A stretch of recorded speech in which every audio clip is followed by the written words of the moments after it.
Okay, we'll give it a minute. People are filing in. I can see in the participant list. So we'll give it about a minute and then I'll go ahead and launch our webinar formally.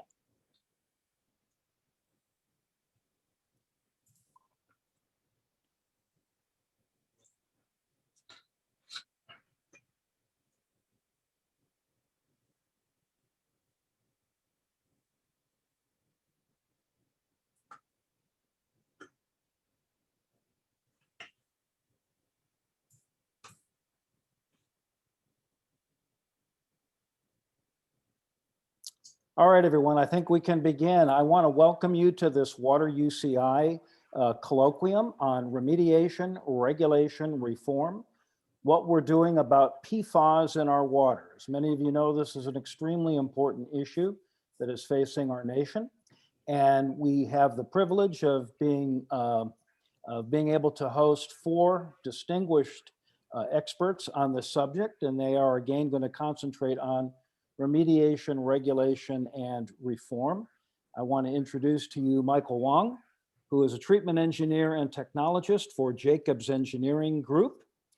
Eugene Lung, who is drinking water treatment technical specialist for California State Water Board's Division of Drinking Water. Al Javier, the Director of Environmental and Regulatory Compliance for the Eastern Municipal Water District here in Southern California. And Jennifer Field is a professor of environmental and molecular toxicology at Oregon State University in Corvallis. Welcome, everyone. The format for this colloquium will be very simple. We have a series of prearranged questions, and I'm going to ask our panelists to address these questions in turn. And to go in any direction they feel is appropriate in terms of their area of expertise and concern. After that, we will then open up the webinar to audience questions. Those of you who have questions, please use the Q&A function on the Zoom webinar link, and then we will go through the questions and toss them to the panelists. So our first question, which I'm going to ask the panelists to address, is the following. Typically, we address water pollution and contaminants of concern as an end of pipe problem. We identify a contaminant, monitor its concentration, and introduce measures to treat or remove it. What do you think are some of the most promising technical solutions for remediation, and what are some alternatives we may need to consider for more effectively addressing PFAS? And if I may, if we could begin with Professor Field. Good afternoon, and thanks for letting me join. It's a real privilege. I'm more of a chemist, so I'll say that I can fully appreciate the practitioner wanting answers to this complex problem. But if I may step back a moment and say, well, what is that problem? And so you mentioned that it is a national problem. It's occurring in quite a few different locations. I think one thing to appreciate if you're not yet in this field or haven't done much with it is we often see PFAS, which is this acronym standing for per and polyfluoroalkyl substances. That's a big term, but like, what is it? And so it really, at the moment, it's many, many, many classes that kind of have an umbrella feature to them. And that's this highly fluorinated part of their tail. But as new alternatives show up, alternatives in the sense of substitutions that have come on the market in the last 10, 20, actually substitutes been around for a while. It isn't always just a fully fluorinated tail. You can actually punctuate the oxygen. And so now what we've got quite a few classes, and we have many members within each class. So what we can end up with, particularly in some applications like aqueous film forming foams or AFFF, is many, many compounds, right, that belong together, that were used together, that function in this product together, but it really presents a challenge today. So when you think about end of pipe or what PFAS are out there, it may go well beyond what we may think of as just PFAS or PFOS. So I think appreciating the breadth of the substances and the challenges they present to our engineers. For example, if you have really short PFAS, they're much more difficult to capture efficiently on GAC. Somebody else might mention that today. And other the longer chain materials might not move very much, might not actually see them in water, right? That might be more of a soil problem. And so because we have such big classes with many, many members, it's really very challenging for one of those reasons. In terms of treatment, with that in mind, I see kind of two buckets out there. There's this question of technology. How do I get it out of water and put it in a media like granulated activated carbon? And then there's destruction. And we've got people and researchers working not only in the US, but around the world on those and other approaches. And so I think that's it's a great white world out there, but I think let's hear from practitioners on what they see is in their toolbox. Very good. With that, Eugene, would you like to comment first? Sure, thank you very much. So I work for the Division of Drinking Water, and we regulate all the public water systems in California. So what we have done right now is really looking at occurrence, and also a partner agency within the water boards, the Division of Water Quality. They have actually issued investigation orders for like what are the typical sources for PFAS that we have seen. I think the AFFF that Jennifer's mentioned is for firefighting foam, probably the most common that people think about it. And that turned out to be true in actually when they go into the order and monitoring for sources around airports where they have the firefighting foam use.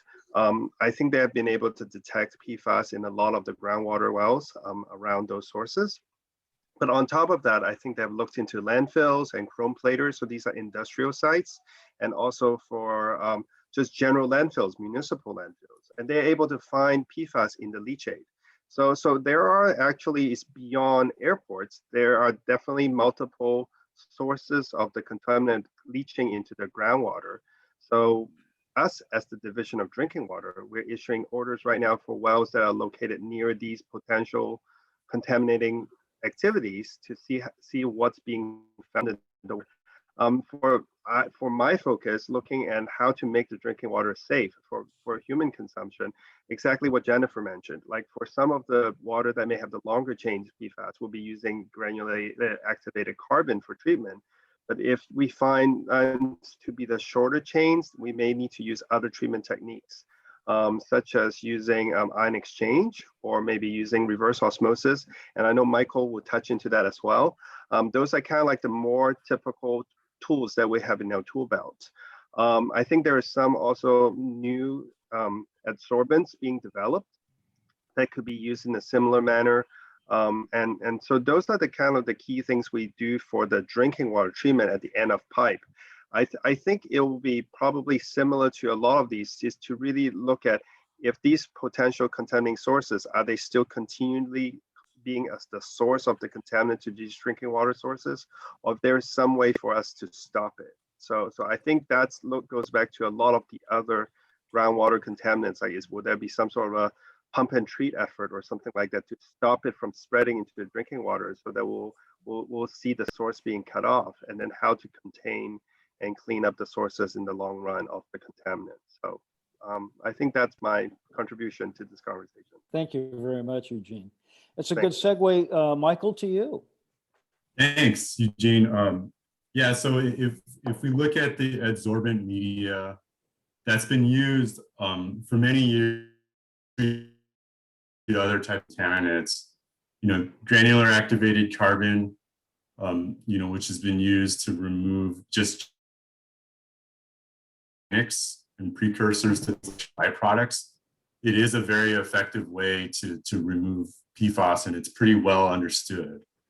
Anion Exchange, I think, is the other adsorbent that's commercially available, and that a lot of the utilities right now are looking at putting in to treat the PFAS that's in their groundwater supplies. I think from a practical standpoint, if we step back and look at where the PFAS is being detected from a source standpoint for drinking water, a lot of these are in the groundwater, where retail agencies and utilities, they already have existing well sites. And those existing well sites, sometimes it's just a single well with like 1,000 to 2,000 or 3,000 GPM. And it might be located, in a neighborhood, and there may not be a lot of space around to to put in a huge treatment plant, or if you have a bunch of wells in an area, you could think about having a centralized treatment plant to all that, but then you have to think about the costs of conveyance to bring that all to a site, assuming you have the space to do that. And so, GAC and Ion Exchange, like those are media that can be loaded into pressure vessels that can be sited in spots that have limited footprint. And I think that's why a lot of the folks in the industry that are trying to solve these problems, that's what they're looking at putting in, because for decentralized systems, that's the best fit. Osmosis, high pressure membranes, as many of you know, it's often used to take out dissolved constituents, and it is a very good process for removing PFAS. That's pretty well documented in the literature. The challenge, I think, with reverse osmosis is the space that's required may not be you may not be able to accommodate for that at a single small well. You might be able to accommodate it if you have a larger site for centralized treatment. And the other challenge that reverse osmosis presents is you do have a waste stream that's continuously generated that has to be discharged. So if you don't already have a discharge point to do that, you have to think about the cost and how to handle that waste. I think Al has some good examples from the work that they're doing at Eastern Municipal Water District that I think can kind of build on the things that I just mentioned. Excellent. Thank you, Michael. Al, we'd like to hear from you. Yeah, thank you. Thanks, everyone. Yes, we do have a GAC unit, the granularly active carbon, that just started operation anyway. I'll talk about that a little bit later because there's another question that actually that I'll concentrate on. The other thing that I will probably focus on is everyone's been focusing on the potable. I'm going to talk about the wastewater side. And the other things, instead of looking at the end of the pipe, I'm looking at it at the initial source, where it comes from, where it's discharged into the sewer lines, and doing what's called source management, or looking at source control itself. The other thing is looking at the manufacturing of PFAS and the different varieties that there are, but also making sure that the products that can bleach these are no longer available or are seen very closely. I know legislatively, lawmakers are now looking at that and making sure that those things are not included, as well as the regulating field for those for products, making sure that that's being included in there. The other thing is actually at the source level, when we discharge a sewer line, is making sure that those with new regulations based on the requirements of our discharge, because we can either discharge our wastewater to land or discharge to body streams. So there's two different types. Based on that requirements, we can actually enforce our dischargers that are going into our sewer lines and kind of limit their discharge based on the requirements that's there. So more or less, instead of doing the end of pipe, I'm looking more at the source and upstream of that. Excellent. Thank you, all four of you.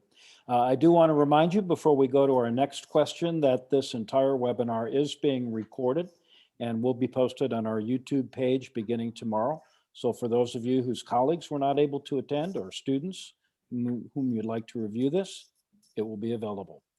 Our next question is as follows. Given the costs of treatment that will likely fall upon water agencies and their ratepayers to repair, to remediate the problems caused by PFAS, are there feasible remedies that could be placed on industry, manufacturers, even users of PFAS containing products to pay for this remediation effort? Let me start, if I may, with Professor Field. I think you're still muted, Jennifer. No problem. You raise a kind of a quandary.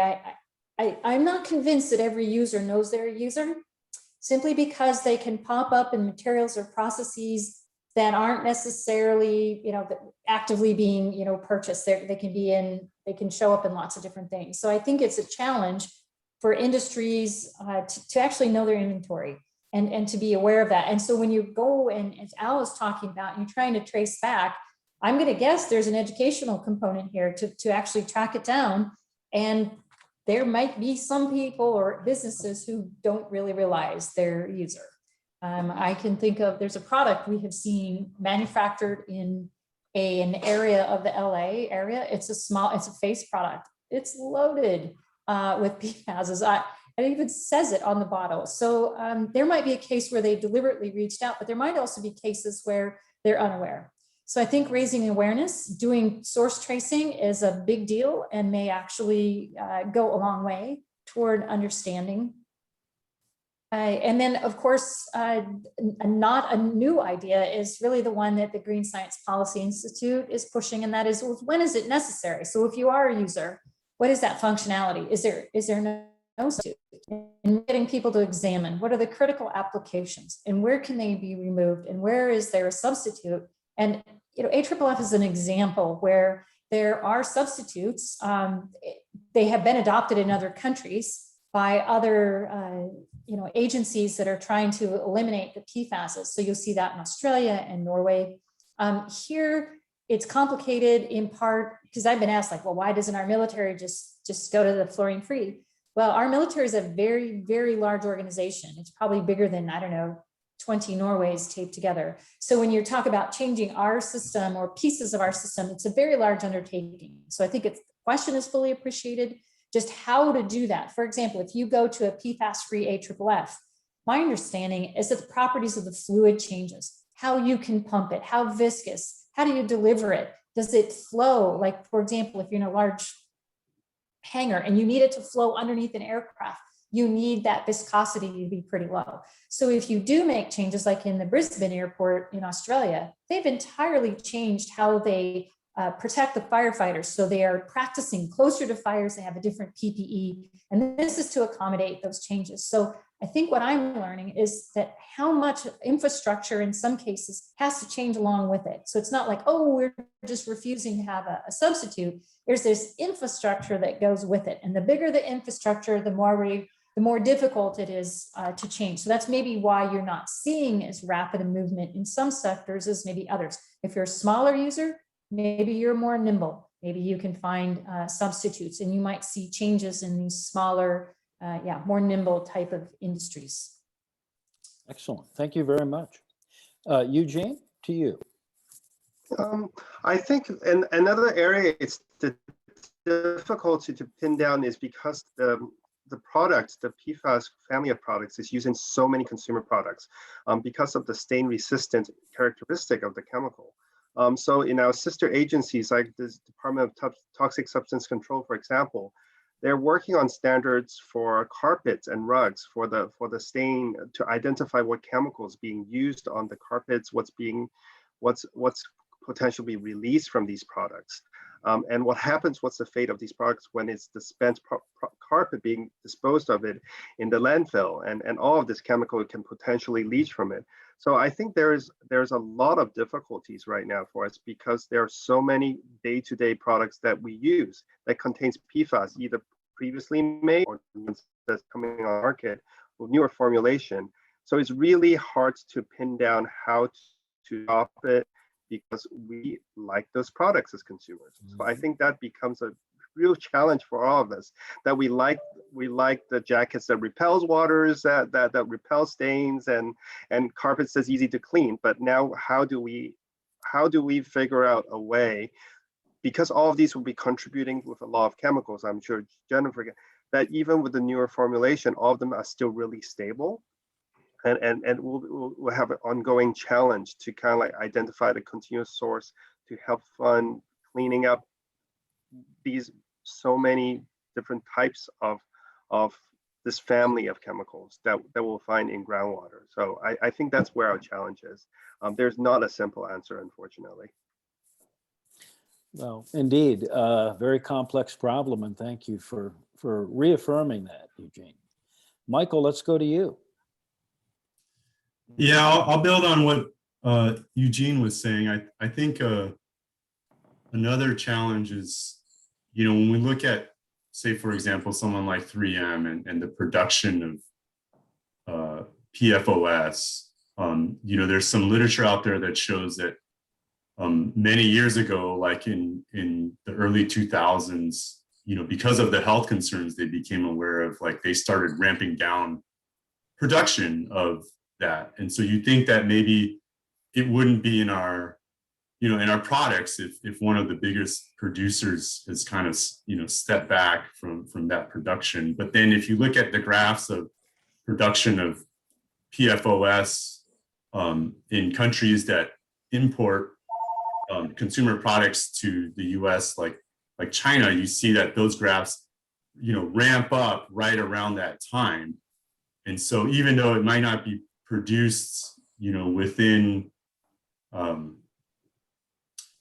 the US, those products that we still buy on Amazon or at stores, like, we cannot control, how those products are making it into our market. And we're the consumers, like Eugene said, like, we like the Gore-Tex, we like the pizza boxes that, don't get our counters dirty, or you like to mountain bike and you want, your feet to be dry when you're doing that. And so I think it really becomes challenging when you're thinking about, where it's coming from and how to kind of get it out of the cycle.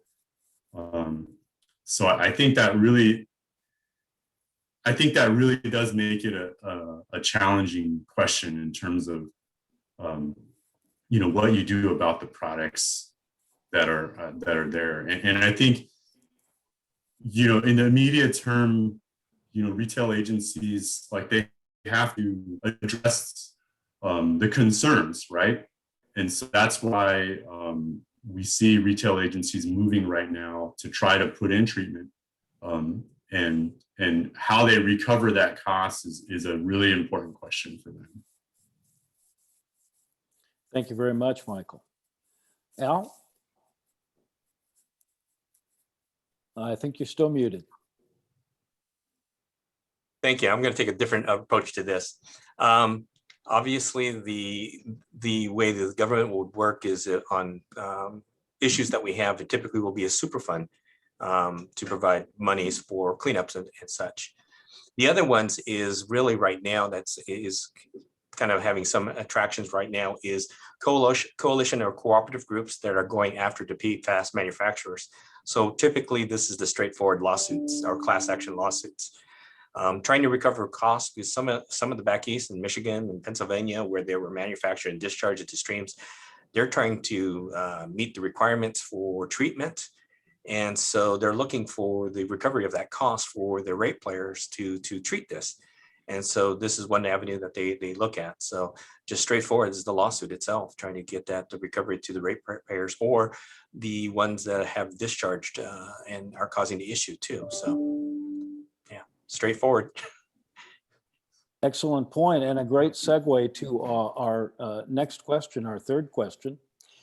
We know that the sources of many PFOS are military bases, other government-owned type of installations here and overseas.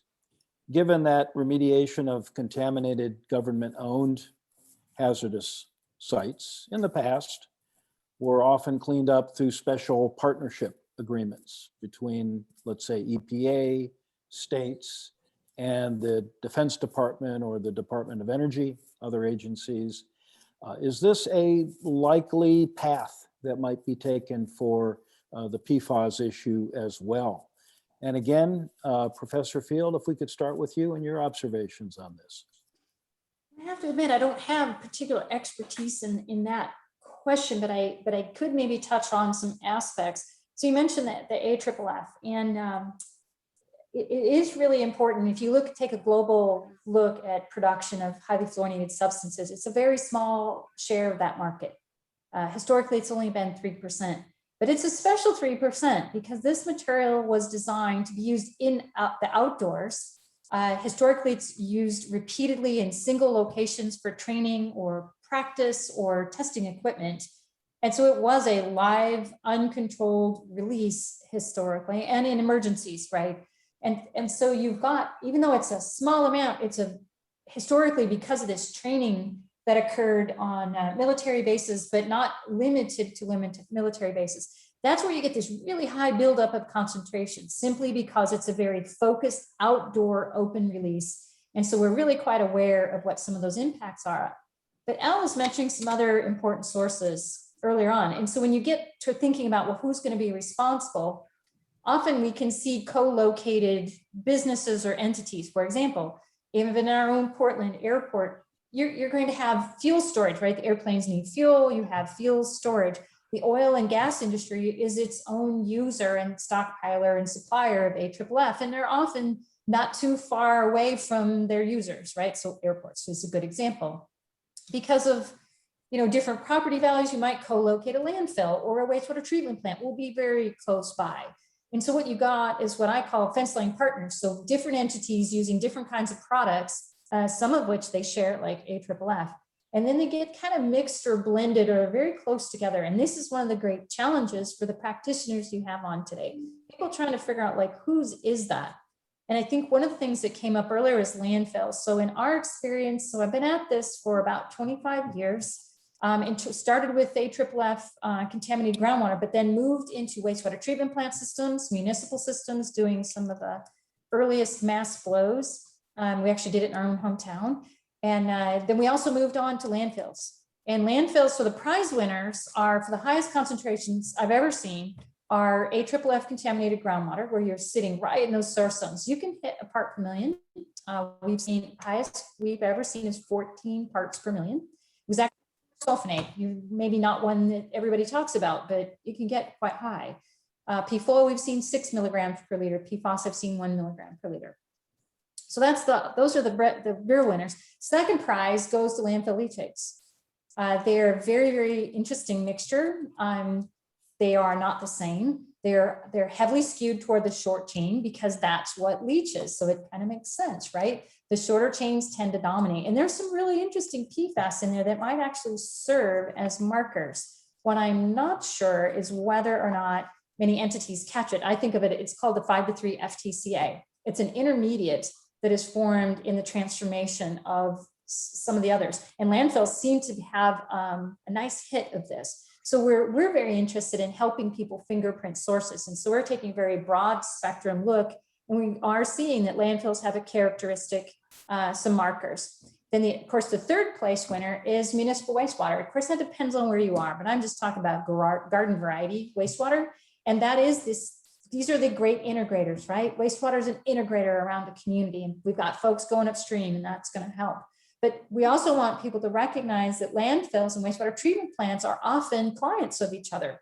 Biosolids can go to your landfill. Landfill can export its leachate. And what we get is, as folks look more and more, is the interconnectedness. I think someone got at this a little bit earlier. For things that don't have breakdown pathways in the environment, they're just going to move and transfer. We can move them from wastewater onto biosolids, biosolids onto land into a crop. And so goes the cycle. So one of the really hard things here is, until you stop releasing them, it's very hard to stop the cycle because of this transfer phenomenon. So I think forensics is a hot area, and we're really trying to come up with tool sets, again, for practitioners like the folks here who are trying to decide who are your emitters, and how to really get them in as part of that conversation to shut down the emissions if possible. Excellent. Thank you very much. Eugene. I think from Division of Drinking Water and from the water boards, I think the key part, looking for responsible party, like there's so many upstream, right? As Jennifer explained, that like you said, the wastewater plant, they took the biosolids to the landfill that's causing the leachate to come on, all that.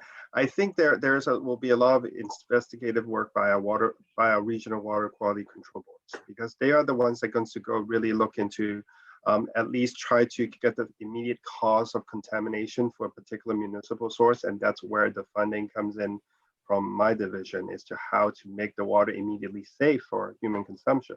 But I think ultimately how to clean the contaminants that's going through this cycle, through the environment, through all the different modes, and how to ultimately remove it from the cycle. I think that's a bigger question. And for the regional board, I think that's their goal, to be able to do it. And I think I'm not sure where for PFAS where it's going to go, but I think as the question asked, I think it's going to be for military and all of that. I think it'll be very similar for the Superfund sites type. I suspect it'll be something because or you'll be the regional board working with the potential polluters and all of them, and with the impact of the utilities, and ultimately develop a program that it could be everybody will work together to ultimately break the cycle and remove PFAS from the environment. So I think that's where we're going with it, but we are still in the investigative stage. So check back. I think we'll have a better picture of where we'll be going in a year or two.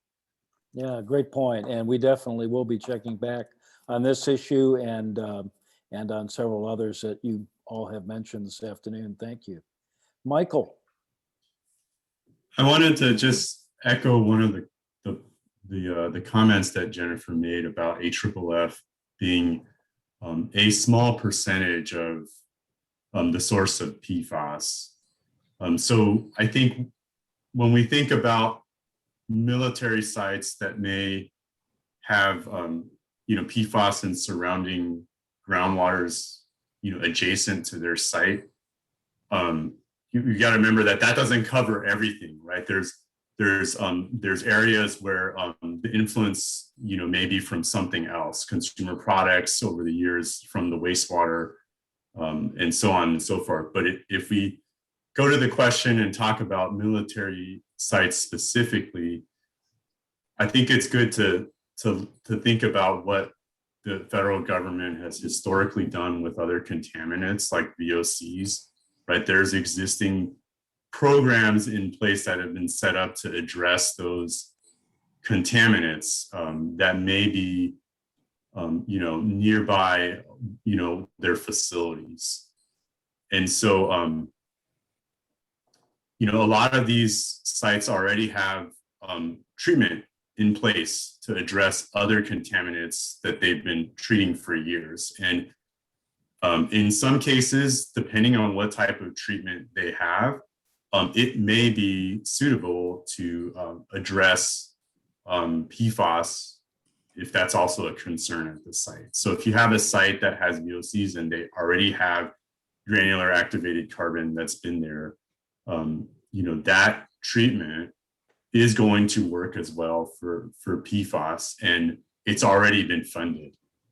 Other sites, they may have a different type of treatment in place, like air stripping, which, may address the contaminants that, they were put in for originally, like VOCs, but that may not be adequate to treat or it's not going to be adequate to treat for the PFAS. And so I think at those sites,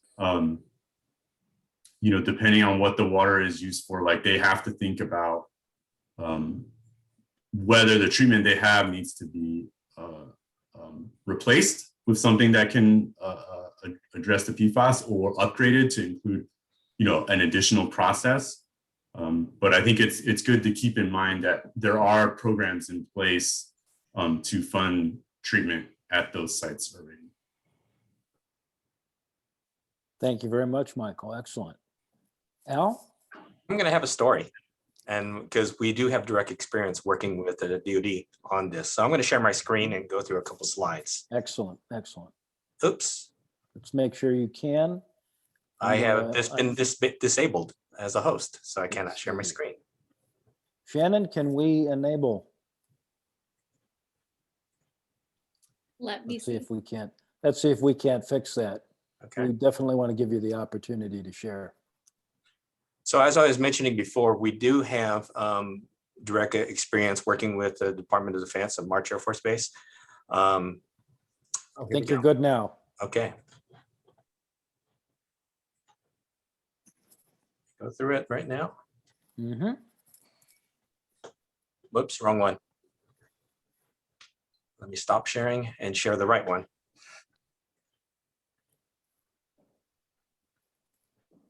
Oops, now I'm getting confused here. Let's just go to that screen. We'll keep it this way. So everyone can see the screen right now. So what we had is back in May 2016, EPA had established the Life Health Advisory. They lowered it down to 70 parts per trillion for PFOA and PFOS combined. At the time, the March Air Force Base had conducted some well studies. And what we found is we had 2 wells of EMWD. If you look to the south, we have EMWD well 59 and well 56 to the south, and there were 2 private wells to the east. The source of the PFAS was actually from the firefighting training site, which is Site 7 on March Air Force Base. When we detected this and it was exceeding the health advisory, we immediately shut down well 59, as well as the 2 private wells were provided bottled water for drinking on there. Additionally, later on, back in 2019, we also had well 56 that actually shut down. It was still below the EPA health advisory, but when the state changed its notification level, it exceeded that, so we shut that down.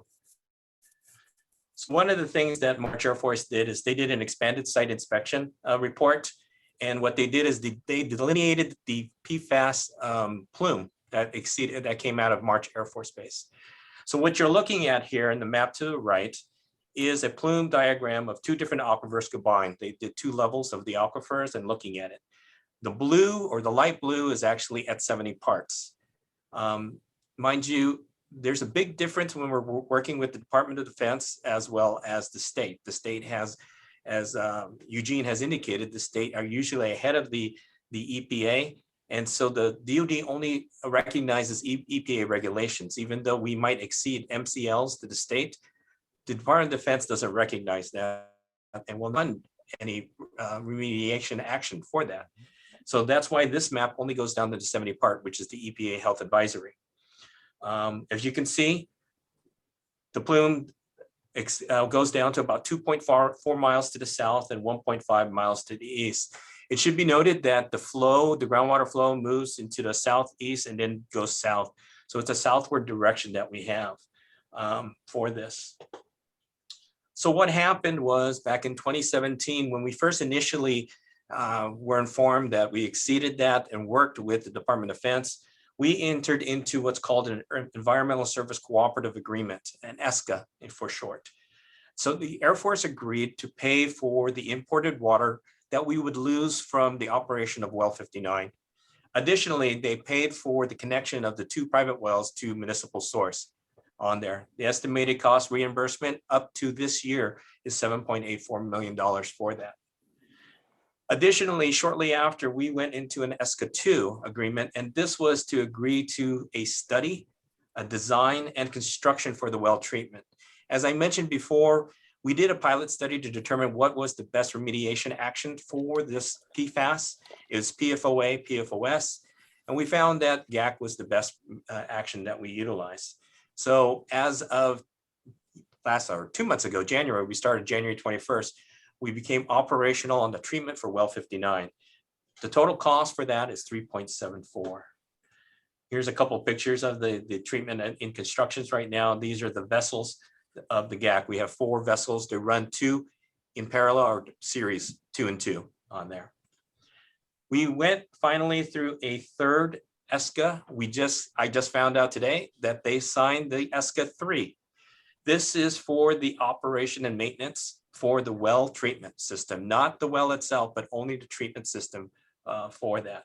Includes GAC changeout and the disposal. We both agreed that the disposal will be incineration. We talked about the different forms, or there was mention of different forms of disposal. One could go directly to hazardous waste landfill. The Air Force wanted no legacy on there, so they wanted incineration for that. Also included monitoring and reporting costs, and we based that on the DDW permit amendment that we got for that treatment system. This is a 5-year renewable agreement that we have to make sure that we renew. But one thing we did put in there was making sure that if the DoD changed its status of recognizing EPA and recognizing state, that we can reopen the agreement for that. And also, we made sure that the waste liability that's being produced, that GAC that's being disposed, that's their liability, not the water agencies. So this is one of the successful ones, and it's actually one of the first ones in California that actually is specifically for PFAS on for treatment for that. So Thank you very That's much, Al. what I That's a very, very illuminating case. And it's great, and really, really illuminates many of these issues. Thank you for that. I'm going to go ahead and turn to our last question. And again, just a reminder, anyone in the audience, if you have questions, please do use the Q&A. We'll be ready to take those questions in just a few moments. Our last question that we have for our panelists are as follows. Are there any countries, any places generally that appear to be ahead of the curve with respect to remediation and regulatory reform in this area? If there are such cases, what might we learn from their experiences that are worth applying? And again, Jennifer, if we might start with you. It's not my real area of expertise, but I am aware again of the cases where Australia, particularly Queensland, which is a state of Queensland, has a policy where you can't use fluorinated AFFF.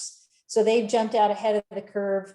Norway has again adopted the fluorine-free, and other EU countries. So my impression is that the EU countries, again, a little more smaller, more nimble, probably ahead of the curve, both regard to AFFF as well as consumer products. I think Germany, even some years ago, they were talking about apps where you could actually scan like new clothing. You'd have a card on there and it would tell you whether it was PFAS free or not. I do not know if that got implemented, but to hear about government officials operating at that level, that was pretty impressive. And so there's certainly an example and a precedent for that. If I'd like to share a screen and diagram from them, I have permission to do that.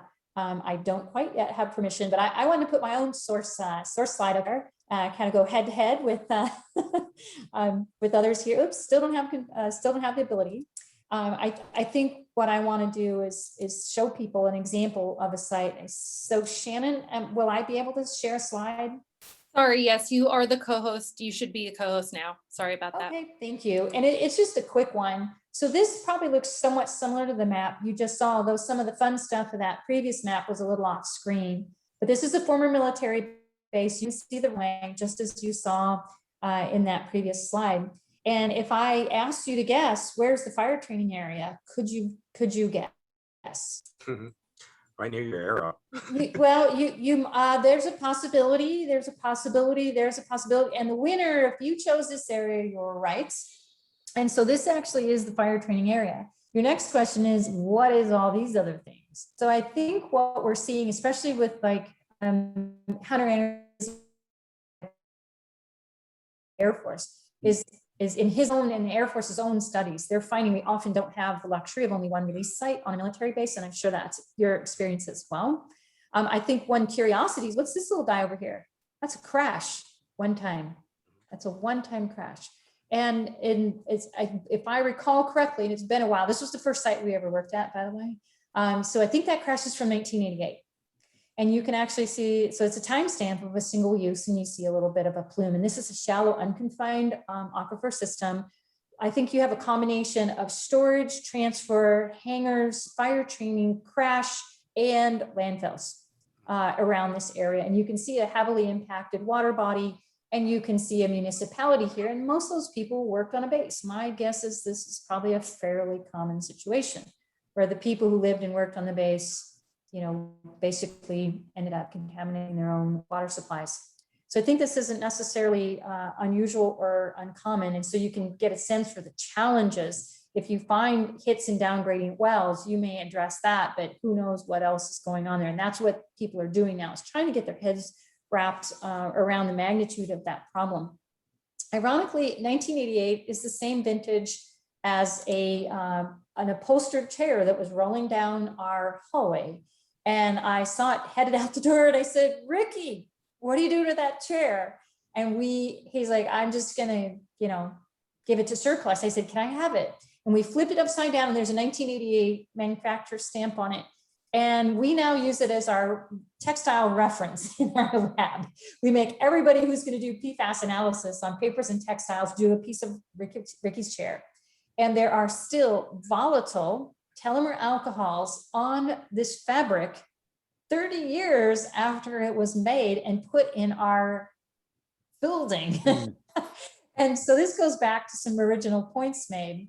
We do have sources, even in this room. I mean, I'm sure of it, right? With the kind of performance and functionality you've heard about today. So whether it's the environment or you get into these textiles, they're very long-lived, and that's PFAS, and PFAS still seen on that. What's fascinating is you can still see volatiles. They're semi-volatiles, and they're still present today. So it's, but I will say we don't know very much about the volatiles in all the systems you've heard today. This may impact things for sure. Landfills are an emission. We know wastewater treatment plants are a volatile emission. We just don't have a lot of information on other volatiles, whether it's a vapor intrusion problem, I don't know. But as you heard earlier, air stripping is not an answer. There's certainly an anecdote out of Minnesota, where they were treating contaminated water with air stripping, and that treated water went onto a playing field, children's school playing field, and they irrigated with the clean water. And that whole soil profile now is full of PFASs. And so I think those are lessons that have been learned actually some time ago, and we won't repeat it. But we really have to have the technology suited for the target. And some of our new targets might actually be volatiles. Excellent. Thank you. And thank you for that case. Michael?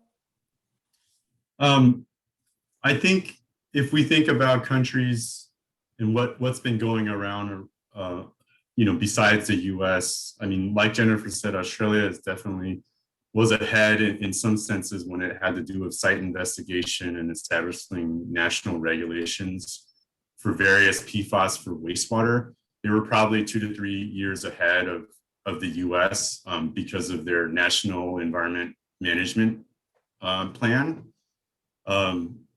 They've looked at other areas like landfills, but in terms of drinking water, I think the US has actually been more vigilant and a little bit ahead of Australia on that front. If you look at the landscape across the country, many states, California included, have been very vigilant about, establishing, health guidelines and levels. Like the state of California has been very transparent about that and tried to inform the industry and the public on the system and the processes that they're going through to try to get to, an end point. I think on the federal level, the pace has been, hasn't been as quick as the state.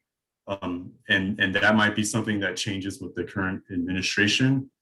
Like I said, I think it's very positive that the US has been very proactive. I think one of the unintended consequences, though, of the states having their own levels is that range of levels, I think, does kind of make it a little bit confusing. Like, why is it this level in California, but if I go over to another state, the levels are different? Like, what does that mean? Does that mean that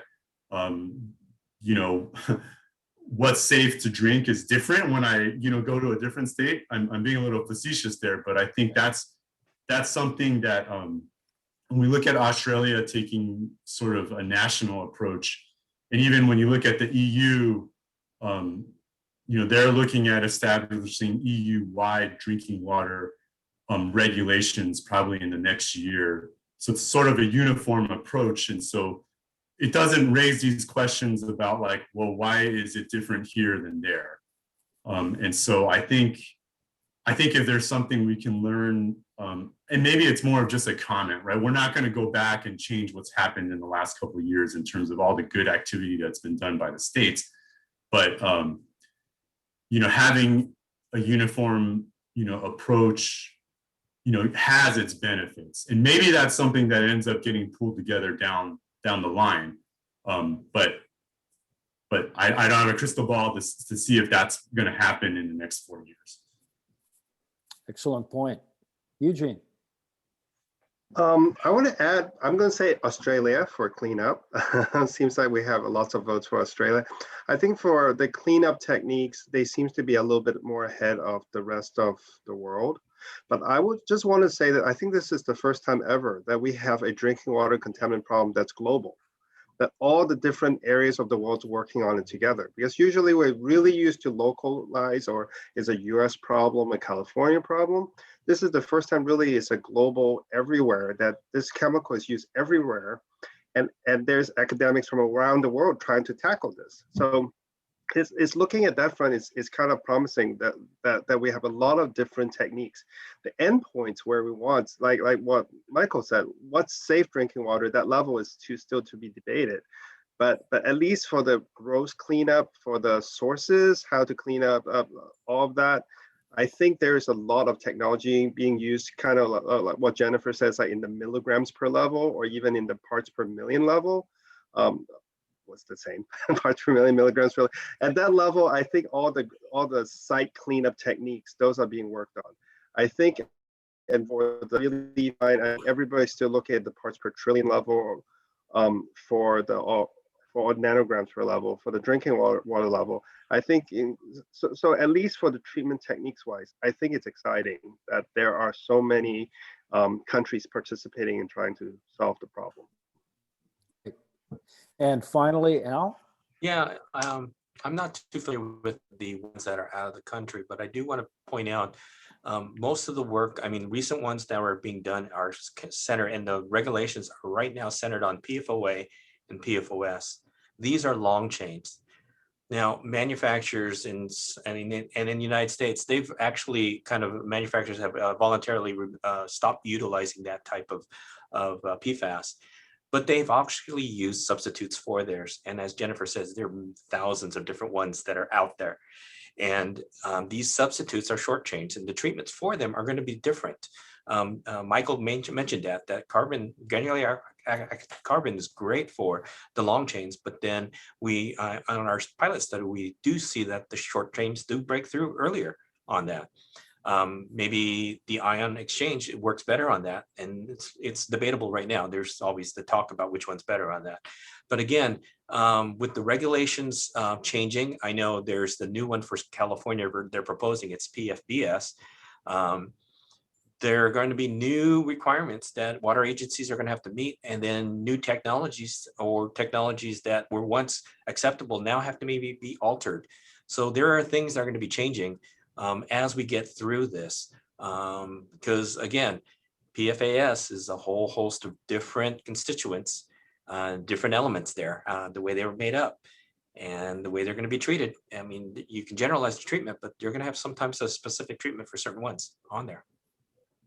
So. And I think, just to add to Al, and maybe Eugene can weigh in here too, like I think when we look at the shorter chain PFAS and other compounds other than PFOA and PFOS, I think a lot of it is going to come down to the toxicity of those specific compounds and how, what level actually set.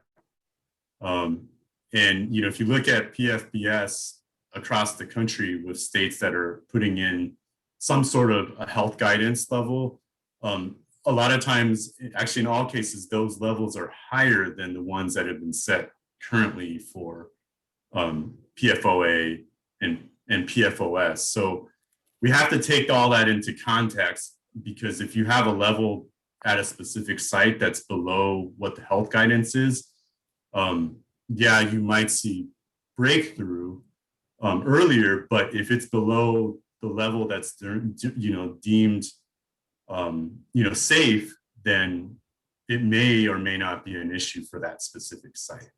And those levels really do vary, depending on the geochemistry of the aquifer that you are pumping from. So that's the thing I would add to what Al said. Excellent point. We now have some time for questions. We are able to go a little bit beyond 4, so we'll try to get to as many of these questions as possible. Panelists, please, be as brief or as lengthy as you feel is necessary for your answers. One of our participants in the audience asked as follows: I may have missed the known health issues from PFAS and others at the start of the program. What are 4 or 5 main known problems caused by PFAS? Who'd like to begin? So I guess I would chime in on that. So for the known human health effects for PFAS, I think there are potential indicates that at higher levels of PFAS, it can affect the growth, learning, and behavior of infants and older children. So that's one of the main concerns. Also, it can lower a woman's chance of getting pregnant. So the PFAS itself can interfere with the body's natural hormones. It can increase someone's cholesterol, affects the human immune system, and also increase the risk for cancers. So there are a lot of potential health risks related to PFAS. And the level that we set for response level and notification level it's done by toxicologists under our Office of Environmental Health Assessment, OEHA. They are the ones that sets the level, and then when it's achievable, we adopt it into the Division of Drinking Water as our notification level or response level. So those are the current known health effects related to PFAS. Excellent. Anyone else care to comment? I concur with that. And what I've heard, and I would actually, if you're interested in that topic for your panelists, I would highly recommend Jason Condor of Geosyntech.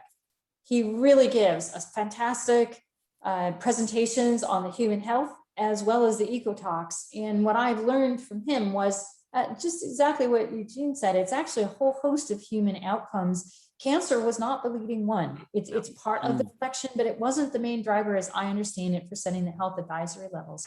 But I'd really like to put a plug in for Jason Condor. He makes it very, very approachable, very understandable. And I think he's in your area. We'll get him. We'll definitely get him. Thank you for that suggestion, Jennifer. Anyone else before we go on to our next question? All right. We have a question also from our audience. Are there emerging studies that show the uptake of PFAS into food sources, proteins, fruits, and vegetables? Oh, yeah. And at levels yeah. that may require mitigation? What are the actionable levels?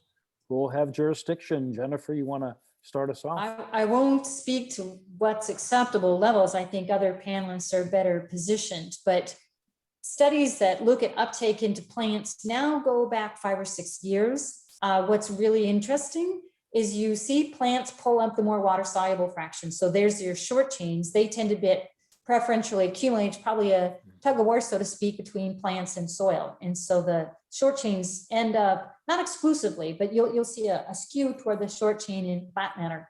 I believe people like Lutz Ahrens over in Sweden and others, when they try to understand where humans are getting PFAS, diet is absolutely, if you're not on a contaminated water supply, like in this watershed with like a contaminated water supply, food is thought to be the primary route of exposure. And so it's a really good question. How does it enter our food supply? Out there, questions of food and packaging have been around for a long time, 10, 15 years. Uptake into the plant material itself, fish and meat, definitely, because these are, for those of you who don't know, these materials are considered proteinophiles. So they're associated in us with our proteins and not our fat. So this is one way in which these compounds and classes are very different from our classic ones. So when you think about exposure, we know if in market basket studies, highly proteinaceous foods, especially fish coming from contaminated waters, because the bioconcentration factor for PFAS is pretty big. The map I showed there is a no-eat fish rule there. It's a beautiful river system, but the bass and the trout there exceed the acceptable levels in PFAS. So keep an eye on meats and fish, but also the vegetables. Excellent. Anyone else want to comment on this? All right. Well, we'll go I on. think, Add that Go that's why there's a big interest in biosolids and where biosolids right. go, because biosolids is definitely taking, when you look at the mass flow of PFAS going into wastewater treatment plant, they're of course splitting between your aqueous effluent stream and you've got your biosolid stream. And when you look at our old mass balance work we did with Chris Higgins when he was down at Stanford, is the mass going out of a treatment plant, even on a composited time-weighted average over a week, actually is higher than what goes in. So you got to watch both of those waste streams. And we know that the biosolids here in Oregon, I think you can apply biosolids and then you can have a crop 18 months later. And you know these things aren't going anywhere. So I think there's a real a large number of people looking at biosolids and the connection to the food chain in a lot of states. Michigan and Wisconsin and Minnesota are ones that come easily to mind. Right. Excellent. and just to add on that, I mean, a lot of us on this panel, we're focused on the water and wastewater market, and that's what we're most familiar with. But where it crosses with food sources, I think is exactly what Jennifer mentioned, right? When we have recycled water and also biosolids that are often reused to support those industries as a way to conserve water and resources, that's been done for years. And you have this issue that has recently popped up, and it's creating a lot of interest in and what's the right thing to do about it. And I think there's still a lot of work being done right now, like Jennifer's mentioned, around the biosolids. And if we look at what California is doing, there's a lot of monitoring going on to try to understand the presence in the wastewater and the recycled water before even stepping back and thinking about, well, what do we do about it? And so it is a very big and important topic. And there's been a lot of focus on drinking water in the last couple of years, because that's the immediate concern, right? That's what we can address immediately. But how do we move backwards into, well, where is it coming from, and where else do we need to be concerned about it? I think that's really what we're going to be seeing going forward as sort of the next wave. And I want to add, is the challenge is not just water, as everybody's mentioned. It's kind of on as part of the food that we put in our mouths is the cookware that it could be coming from, and also the food packaging as well. So really, it is a multifaceted challenge. It's not just from the fruits and vegetables you produce in the field. It's also in how you process it, the packaging that we use for preparing or consuming the food. It's also coming from those products. So it is very difficult. I heard of an issue just in the last year. I think it's the city of Seattle has a goal of recycling their food waste and using a very, scale up a compost system. And sure enough, the residues in food make it into compost. And they're discovering that their compost has detectable residues. And I don't know what's happened since then, but here you have a city who would like to, just as you heard earlier, conserve energy, conserve resources, and conserve that organic matter and the nutrients. And yet they find it with PFAS. So I don't know what the current update is, whether they've changed a policy, but there's certainly an awareness, and they were trying to implement, a strategy on a city scale, and they ran into that issue. So I don't know. Does anyone on this panel know anything about composting in the state of California or other states, and how it's impacted by PFAS? It's a great question. And just speaking of the regulations on there, one of the big key things that you're talking about could be in biosolids. One of the requirements now is that biosolids used to sometimes go to the landfill, and it no longer can. Organic waste cannot go there. And so now it needs to be applied either to lands itself or organic waste, not organic waste, but organic supplement for fields, either here in California or like ours is sent out to Yuma, Arizona, where the ag fields are out there on there. One of the things I did want to mention also was that on the state investigated order, which has been issued in 2020, we're currently in the study of looking at the influent effluent, as well as the biosolids. requirement. So we are doing monitoring as part of a year-long study with a lot of wastewater agencies throughout the state. So there will be more information as that gets finished up for that. It's great. It's a topic worth expanding on through a panel on itself. And we're definitely going to look at doing exactly that. Let me go ahead and see if we can get through some of these other questions. It's a great set of answers, panel. Thank you. Are there any emerging treatments of the quote destroy type becoming available? Yes, I have a collaborator, Colorado School of Mines, Tim Strathman, has something he calls a hydrothermal alkaline destruction. And it's really just cranking up the pH, cranking up the temperature, you're subcritical, but it really shows promise. And I think I can't speak to the scale at this point or the costs, but it's definitely promising from its ability to destroy the molecule down to fluoride and CO2. So I think that's a technology we want to keep an eye on. Again, that's Tim Strathman, Colorado School of Mines, got started back in 2019, and I think it shows promise. I think the key to a lot of the emerging technologies, anytime you're trying to destroy, something that has a strong bond like the carbon fluorine bond, the energy required for that is a key consideration. And it's like any process that's under development, right? Like you have to be able to prove it at different scales, right? So you have to be able to demonstrate it on the laboratory and bench scale initially, and then you have to move it onto a larger scale, which I think some of these technologies are being researched in that forum. And then there's a little bit of a jump to, well, how do I take it from a pilot scale to a full scale system that can be operated and maintained by someone at a level that's required. And I think that's really the key for the researchers right now is how do I get something that works to be scalable for someone to implement within the budget that they have. Yeah,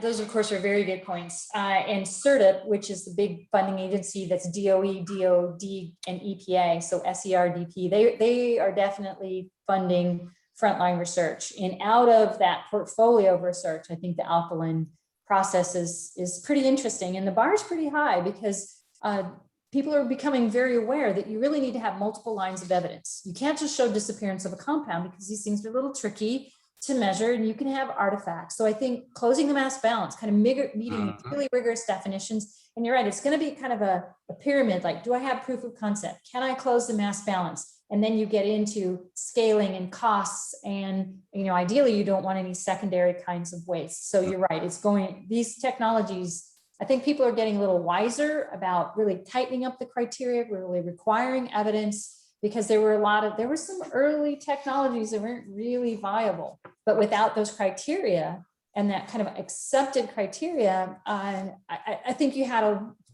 potential for some snake oil. And now the rigors are much higher. So I think the bar is higher and the inspection is higher, and people are much more aware of the need to close the mass balance on the fluorine, and that just having a lot of missing mass is probably not okay.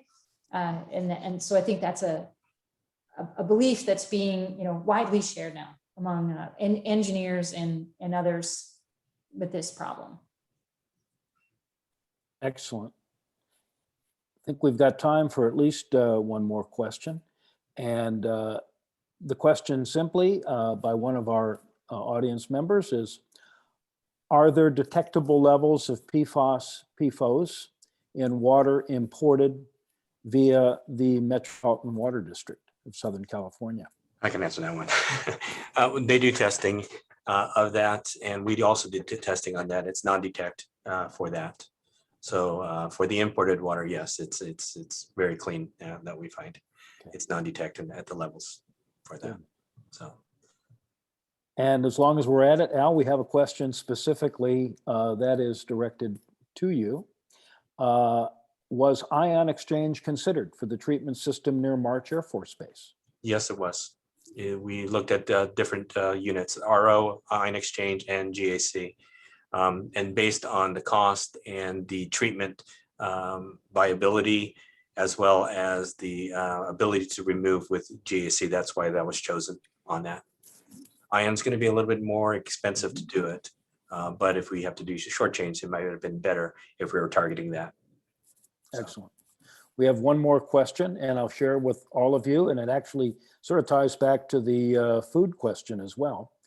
Would older generations that used Teflon pans and had longer exposures be more likely to be shedding these contaminants at a significantly higher level? Who'd like to start us off? I'll jump in there. Oh, go ahead, Al. Oh, I forgot where the study was, where they actually looked at the serum of blood on there. And back in 2000, they had the high peak when and this was specifically PFOA, PFOS.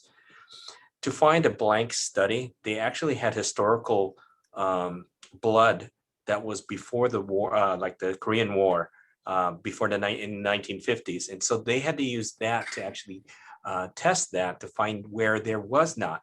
So when we looked at the blood serum, and I forgot where the study was, and maybe Jennifer, you know about the study I'm talking about. They saw increases over time, and now they're seeing a decrease of that because the removal of PFOA, PFOS in there. So that I need to look at what the study is. I'm just going off the top of the head, but I remember seeing the graph and the discussion about that. So the Teflon pan data is actually pretty, I haven't seen any new studies on the Teflon pan for, I think this goes back maybe 10 or 15 years now. I think I'd be interested to redo the study with some newer methods. We now have total fluorine measurements. We now have volatile measures. We have Pfas, individual molecules. We have a broader array. I think it would be interesting to go back. I just don't know of any real current studies where people, partly because there isn't any funding for it, as far as I can tell. There are definitely some other areas. What I think is universally understood is you don't want to overheat those pans.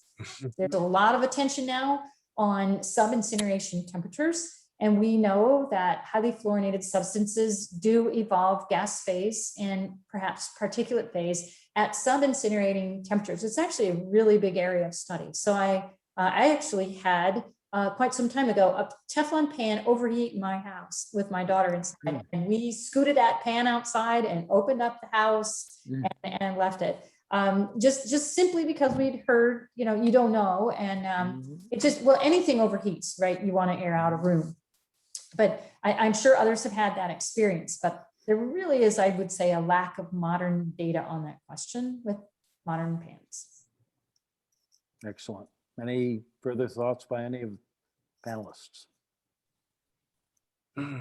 It's an evolving field right now. We're just new regulations coming out. So we're going to continue tracking it. I cannot thank you enough, panelists, Jennifer Field, Alfred Javier, Michael Wong, Eugene Long. This has been really tremendous. Again, to our audience, this has been recorded, and it's great because there's a lot of information in here that you're going to want to go back and look at, consider, contact people. This will not be the last colloquium we will have on the issue of PFAS, PFOS, I can assure you. I want to thank all of you for attending today. Want to thank also Shannon Roback, the Associate Director for Water UCI, for organizing the panel, Doug Colby and Ann Parker with the School of Social Ecology for all of their work facilitating this. This has just been tremendous. Thank you very much. And maybe at some point we'll do an update involving you folks if you're available. We'd love to have you back. Thank you. Thank you. Thank you. Bye-bye.